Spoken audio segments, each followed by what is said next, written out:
ta'ala barkatu masu kallon African TV3 a faɗin duniyar nan muke muku sallama. Suna na coach Munzali Ali Sadiq. Wancan lokacin da muka yi malam ya kawo mana ziyara, to motsa jikin da ya yi sai ya ji daɗin motsa jikin. Yau idan kuka kalla ya fito a full dress nashi, shi ma zai motsa jikin. So haka ina ba da shawara malamai kuma ku fito a motsa jiki insha Allah. Za mu ci gaba da taɓa bayan. To malam sai ku buɗe ƙafafuwanku sosai. Idan ka buɗe ƙafarka sosai, za ka ji nan gefen yana ɗan zafi, kar ka damu insha Allah.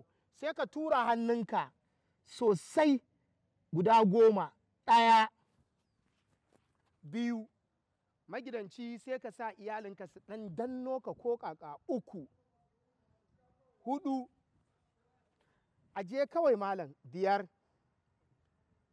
6, kakka ɗago 7, na 8, ƙara tura hannun 9, 10. Sai ku kamo ƙafa guda ɗaya malam sai ka hau kanta. To mu je malam. 1, 2, goshinka ya je kan gwiwar. 3, 4, 5, 6, 7, 8, 9, 10. Ɗaya ɓarin. 1, 2, 3, 4, 5, 6, 7, 8, 9, 10. Sa hannunka a baya.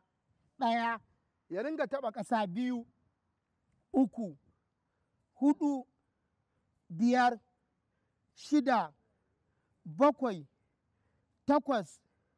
9, 10. Sai ka kamo dunduniyarka akar makallahu nan, ko ka kamo nan mai kallon mu baya za mu taɓa.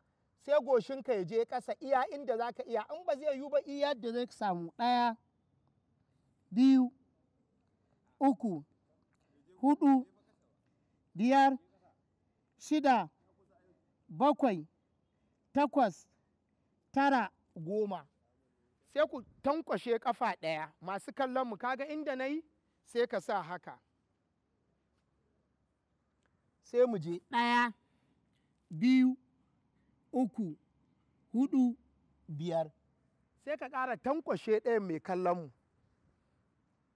Sai goshinka ya je ƙasa, in bai je ba iya yadda za ka iya. 1, 2, 3, 4, 5. Masu kallon mu da yawa mata da maza, malam za ka ji nan yana riƙewa, ku ɗago ku gani. Ku ɗago nan yana yawan riƙewa.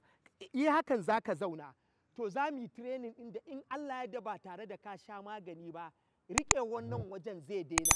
Idan a gida ne ka sa yara su yi ma a hankali, zan wa kowa daga cikinmu. Amma tun da ni ba gwani ba ne dai, ina takarar gwanin, ga yadda za ka yi. Ku tsaya ku kalla masu kallon mu, na kwanta. Ciwon a nan yake, shi ne zan taɓa ƙafar kaga, to kowa zai kwanta zan masa guda 5-5. Kwanta. To zan fara da Shamsu. Ku kallo mu masu kallo.